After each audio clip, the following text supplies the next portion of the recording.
Listen, the Galactic Command Academy wasn't built for failures. It was built for glory, honor, and the kind of species-based superiority that makes you feel good about yourself in the morning.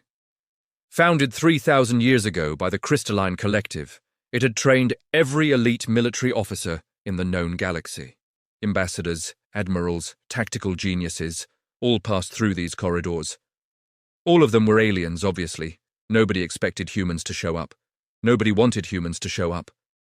But here I am, narrating a story where a human named Marcus walked into the most prestigious military academy in the universe and absolutely broke the entire system by doing what he did best. Taking notes and staying calm, the academy itself was ridiculous.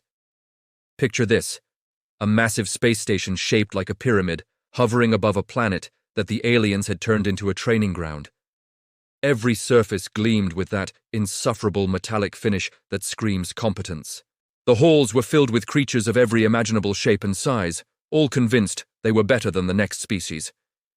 There were the crystallines, tall and geometric, all sharp angles and superiority complexes. The Vorthians were these massive blue gorillas who thought brute strength solved everything. The Zephyrians were these wispy, elegant beings who valued grace above all else. And then there were a dozen other species, all equally arrogant in their own special ways. Commander Vex ruled this place with an iron fist made of, you guessed it, crystalline material. She was a crystalline herself, about 7 feet tall, with a voice that could shatter actual crystal if she got mad enough. She had exactly 2 expressions, disappointed and extremely disappointed. Then there was Krell. Krell was a Vorthian cadet, standing 9 feet tall with rippling blue muscles and the athletic ability of someone genetically designed for combat. He should have been the top of his class. Should have. Instead, he was the Academy's biggest joke. For 3 months straight, he had failed every single drill. And I mean every single one. 0 for 30. A perfect failure record. The water navigation drill. His shuttle sank. The aerial dogfight simulation. He crashed into the sun. The hand-to-hand combat scenario. He got tangled in his own feet. The advanced tactics assessment. He fell asleep halfway through. Nobody knew how one cadet could be this consistently terrible. It was almost artistic in its uniformity. The other cadets had started a betting pool on whether he'd make it through the week. Krell knew he was done. This was his final assessment week. After tomorrow, either he proved himself or he got shipped back to Vorthia in disgrace. His family had been warriors for 17 generations. His father had commanded starships. His mother was a tactical legend. And here was Krell, about to become the first Vorthian failure in recorded history. That's when Marcus walked in. The human sat down right next to Krell in the orientation hall, which was hilarious because nobody had ever voluntarily sat near a failure cadet before. The entire room went quiet. Conversations died mid-sentence. Aliens literally turned their heads to stare. A human. At the Galactic Command Academy, it was like showing up to a classical symphony in a hockey arena. Marcus was average height, average build, with that distinctive human thing going on, soft features, flexible joints, and this weird ability to look tired no matter how much sleep he got. He had dark hair, brown eyes, and he wore his academy uniform like it didn't really matter. Most importantly, he had a notebook. Yes, an actual paper notebook. Not a holographic display, not a neural interface, not any of the fancy tech the aliens used. A bound book with paper pages and a writing implement. It looked like an artifact from a museum.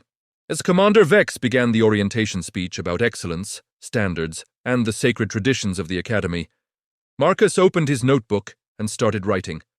Not frantically, like he was desperate to pass. Methodically, carefully, like he was documenting something interesting.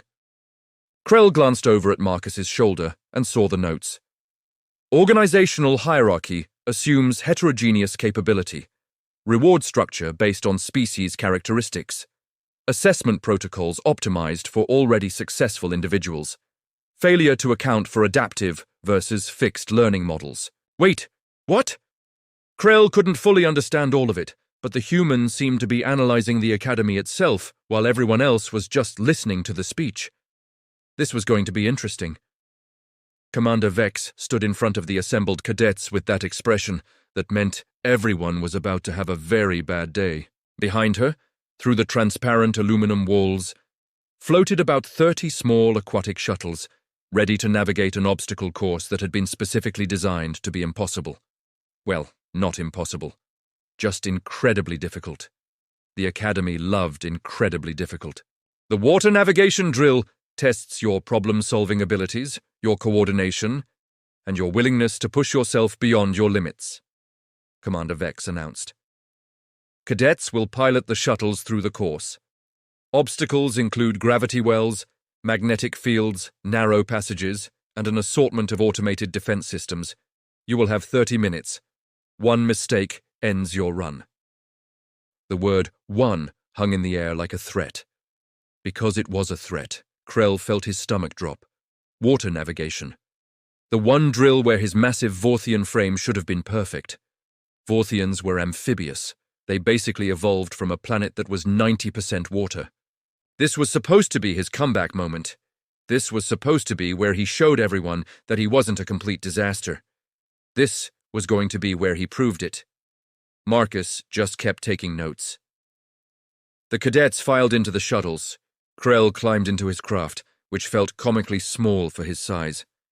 His shoulders nearly brushed both sides of the cockpit. The controls lit up, holographic displays showing the course layout. It looked straightforward enough. Follow the markers, avoid the obstacles, make it to the exit. Simple. The timer started. What happened next could only be described as catastrophic. Zephyrian cadet Lissa took the course first and actually did pretty well, which was annoying because she moved like she was dancing through space. Then came Vorthian warrior Crack, who smashed his way through 3 obstacles before the defense system shut him down. The Zuluian twins managed to coordinate perfectly and completed the course in record time. Everything was proceeding normally, which meant Krell's confidence was inversely proportional to his success rate. His shuttle moved into the course. The first marker floated ahead, surrounded by a field of floating debris. This was easy. Krell accelerated smoothly. He could feel the controls responding to his touch. The shuttle glided through the first section like it was nothing. Then the gravity well activated. Suddenly, his shuttle was being pulled sideways. Not dangerously sideways, just sideways. Every cadet had to compensate for this. It was part of the drill. Krell jerked the controls. Hard. Too hard. The shuttle spun. For a moment, just a tiny moment, Krell actually recovered it. The shuttle stabilized. He was back on course. He was doing it. He was actually doing it. Then the magnetic field kicked in and attached itself to his shuttle's starboard side, dragging it into a narrow passage that absolutely required a lighter touch to navigate. Krell didn't have a light touch. He had panic. He had desperation. He had 3 months of failure crushing down on him. He grabbed the controls and pulled with all his Vorthian strength. The shuttle's hull shrieked. Warning lights blossomed across the control panel like Christmas decorations. Something inside the shuttle was screaming, literally screaming.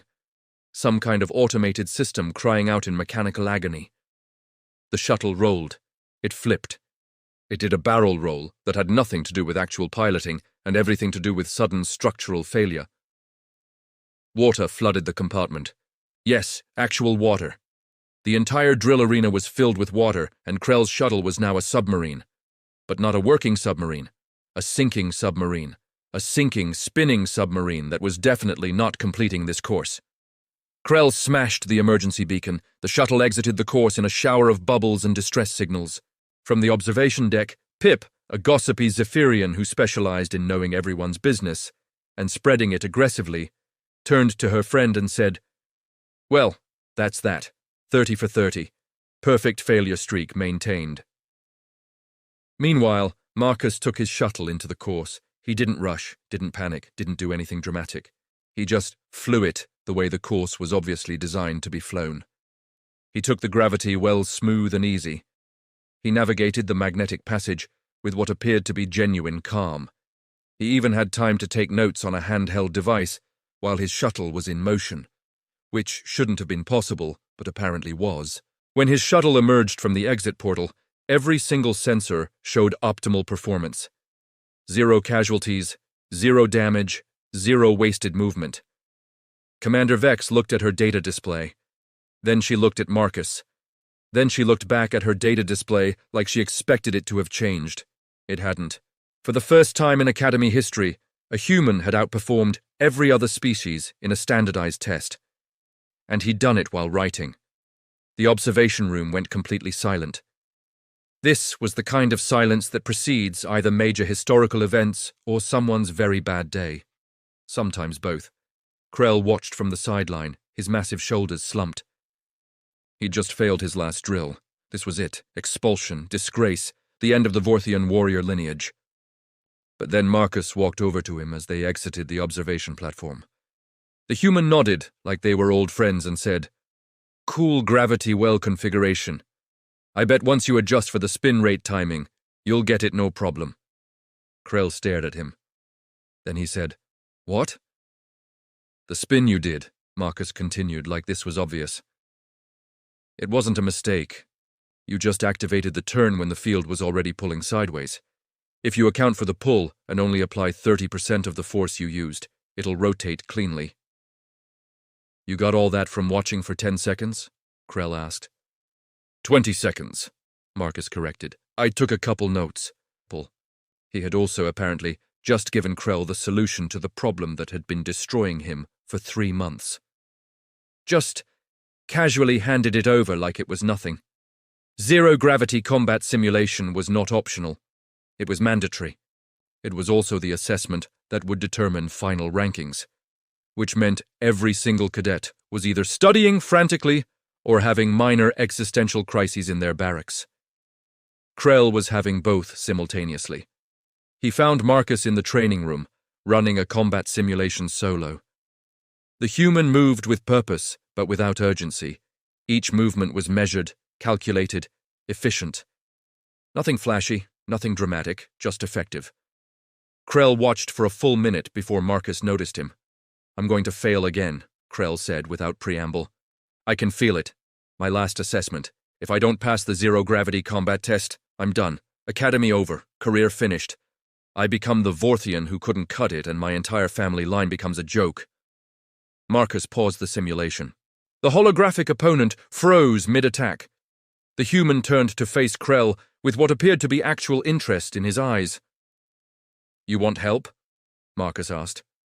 "I want a miracle," Krell said, "but help I can probably take."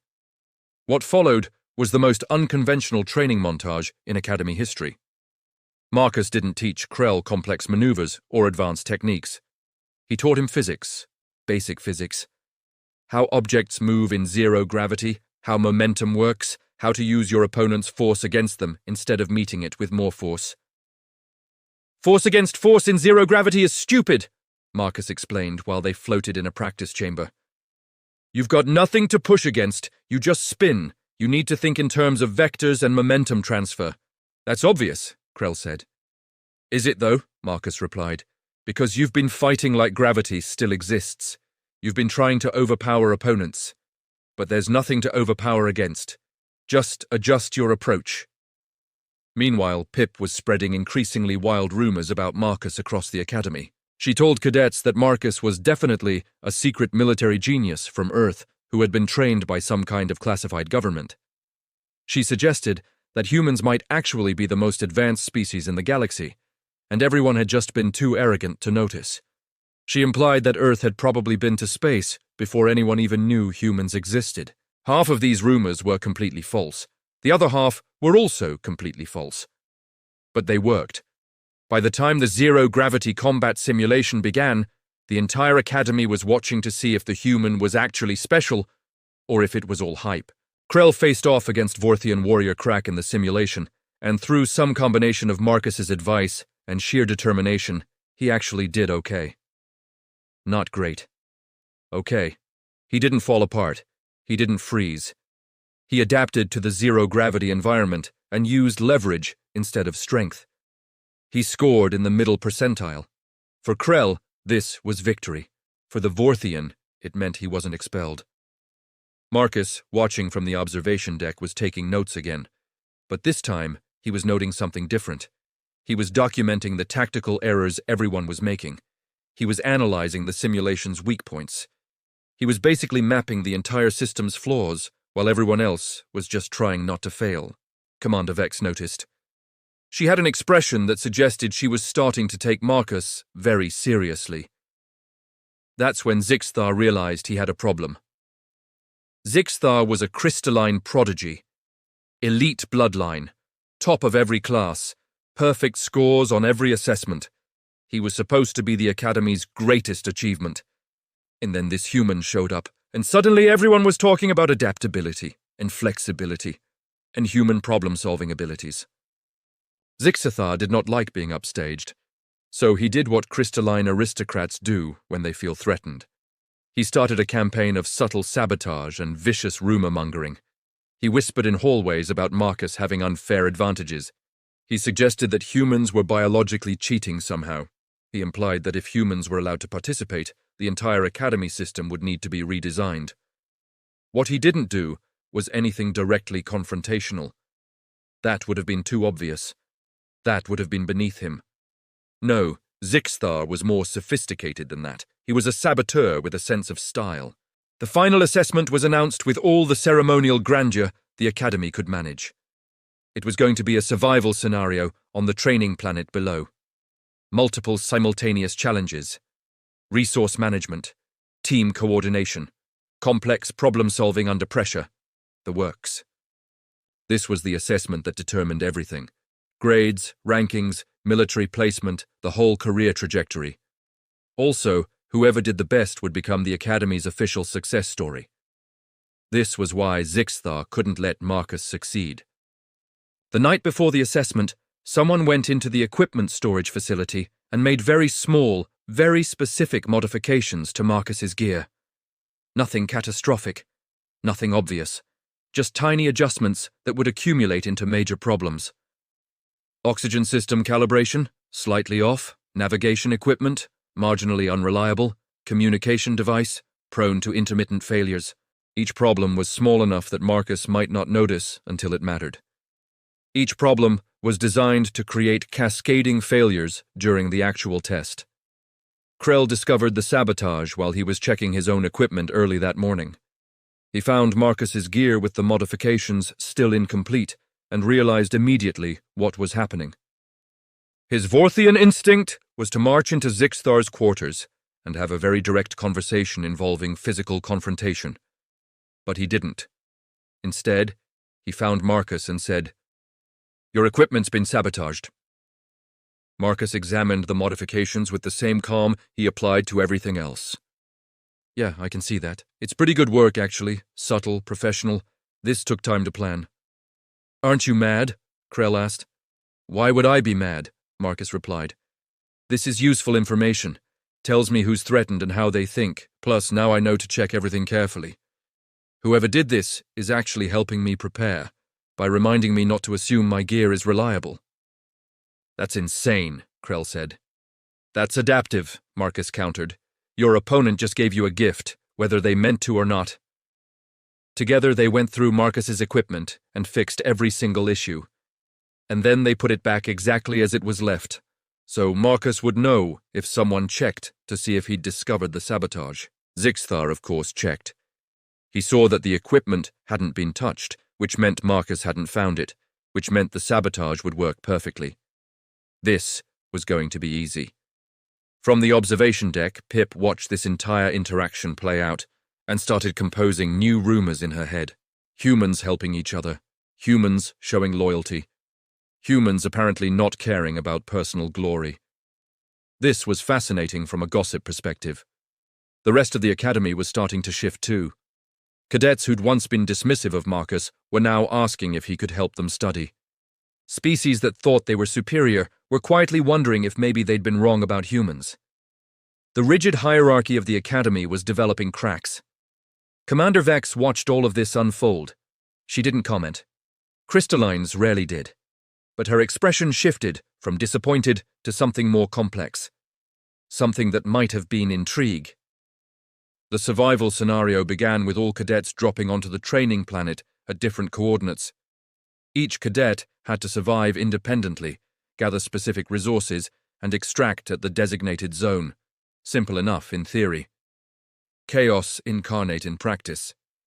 Krell landed in a forest and immediately started gathering the required resources with actual competence. Marcus landed in a canyon system and started mapping the terrain methodically while noting all potential problems.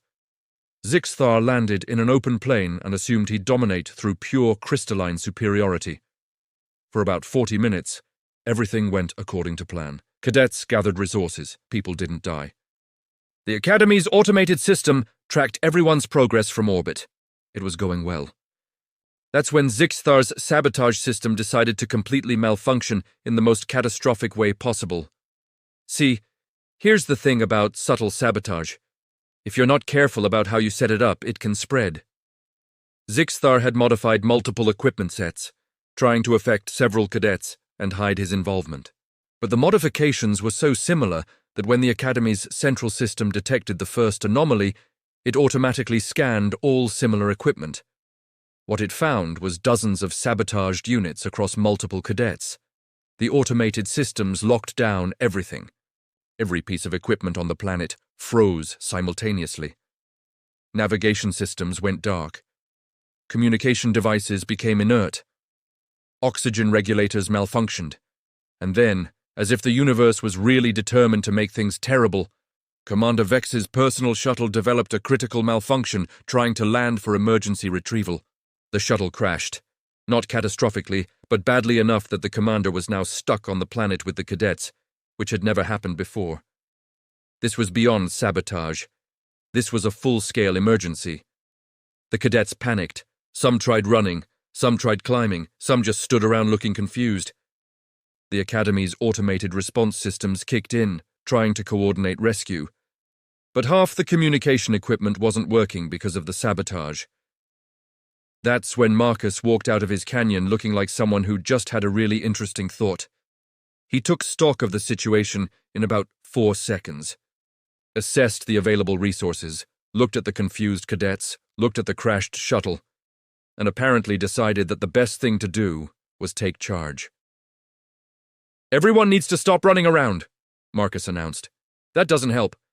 Krell, I need you to gather the cadets at the canyon mouth. Lissa, I need you to help organize them by physical capacity. Zixthar, I need you to stop looking confused and start looking useful." The fact that Marcus was giving orders to crystalline aristocrats should have caused riots. Instead, it caused obedience. Partly because the situation was genuinely dire. Partly because Marcus had the only plan. Partly because humans, apparently, projected competence even when they were just winging it. Marcus examined the crashed shuttle. The damage was concentrated in the navigation and communication systems. Repairable, but not easily. However, the energy core was intact, and the energy core could be repurposed. Using improvised tools and a fundamental understanding of engineering that suggested humans had spent their entire history fixing broken things with whatever was available, Marcus began transferring power from the shuttle's core to a portable beacon. It was a hack job. It was dangerous. It was absolutely necessary. Krell helped coordinate the work. He pulled metal panels. He carried equipment. He did the kind of physical support that a 9-foot Vorthian was actually designed for. Meanwhile, Zixthar watched Marcus work and realized that he'd massively underestimated what a human could do under pressure. The beacon powered up. The signal went out. Rescue was incoming. But there was one last problem. The rescue shuttle could only take about half the cadets due to fuel constraints, and there wasn't time to make 2 trips before the planet's automated defense system powered down, which would render the area genuinely uninhabitable. This is where Marcus's constant note-taking actually paid off. He'd documented the Academy's emergency protocols, while everyone else was studying combat techniques. He knew the system. He knew that if he could get the planet's computer back online, he could disable the defense grid remotely. The planet's computer was in a bunker about a mile away. Marcus ran. Because of course he did. Humans, apparently, had this thing about solving problems, and when the only solution involved distance running, they just ran it. He made it to the bunker. He rerouted the systems using basic computer skills that would have seemed incredible to aliens, but were absolutely mundane to anyone from Earth. He disabled the defense grid. He made it back to the evacuation point, Just as the rescue shuttle was leaving, everyone got out. Commander Vex, sitting in the rescue shuttle with the first batch of evacuees, received the data showing what had just happened. She received the report that a human had not only solved an unprecedented crisis, but had done it by using knowledge he'd acquired by taking notes during orientation. Her expression shifted from extremely disappointed to something that might have been respect. The Academy had to have an emergency assembly to determine what actually happened during the final assessment. Normally, this would be administrative and boring. Today, it was the trial of Zixthar and the coronation of Marcus, metaphorically speaking. Commander Vex stood before the assembled cadets. An investigation has determined that multiple pieces of Academy equipment were deliberately sabotaged prior to the assessment. The modification signature is consistent with crystalline methodology, specifically with Zixthar's biometric profile. Zixthar stood, probably intending to defend himself with some combination of aristocratic privilege and technical denial. He didn't get the chance. However, Commander Vex continued, the sabotage created an emergency scenario that revealed remarkable problem-solving ability in an unexpected cadet. Marcus, you will step forward. Marcus stepped forward, looked calm. Probably was calm. The humans seemed to operate in a permanent state of regulated composure. Due to your exceptional performance during the crisis assessment, you have been recommended for immediate advanced placement. Furthermore, we need to redesign our Academy protocols to account for something we've apparently been missing: adaptability. Humans appear to process information differently than most species. You are being offered a position as a consultant in curriculum development, with an emphasis on teaching flexibility and improvisational problem-solving. This was basically the Academy's way of saying that Marcus was going to redesign everything about how they trained people. Krell graduated with solid marks. His assessment scores placed him in the middle ranking.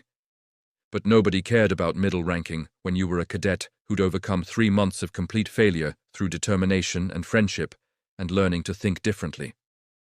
Zixthar failed the assessment, not catastrophically, but he failed. He was required to retake advanced training under the Academy's new protocols, which meant learning to be flexible instead of perfect. It was, in many ways, the worst punishment they could have given him. Pip started a new rumor. Humans were secretly the most adaptable species in the galaxy, and everyone should probably be paying them more respect. This rumor spread even faster than her previous ones because this time it was backed by Academy-wide observations. Within 2 weeks, Earth had been classified as a high-priority recruitment world. Within a month, humans were arriving at the Academy in small groups, each one carrying notebooks, each one calmly taking notes on everything, each one ready to solve problems that nobody had even thought to solve yet. The aliens tried to understand what made humans so good at improvisation. They attempted to implement human problem-solving methodologies into their training. But there was something they couldn't quite replicate. Humans had spent their entire evolutionary history breaking things and fixing them. They'd built civilizations from scratch multiple times. They'd survived despite not being particularly strong, fast, or biologically exceptional. They were just good at figuring things out. Within a generation, human flexibility became the most sought-after trait in the entire military. Promotions went to officers who could adapt. Prestigious assignments went to units with human consultants. The Academy that had been designed to train the galaxy's elite began importing humans specifically because humans did something that centuries of rigid training protocols couldn't teach. Krell ended up commanding his own battalion, with Marcus as his tactical consultant. Zixthar eventually learned to be less perfectly crystalline and more creatively responsive to problems. Pip's gossip became so legendary that she was hired by the Academy's communication department to document policy changes. And Marcus did exactly what humans do. He solved the problems in front of him, took notes on what he learned, and was genuinely confused when people acted like this was exceptional. Because from a human perspective, it wasn't exceptional at all.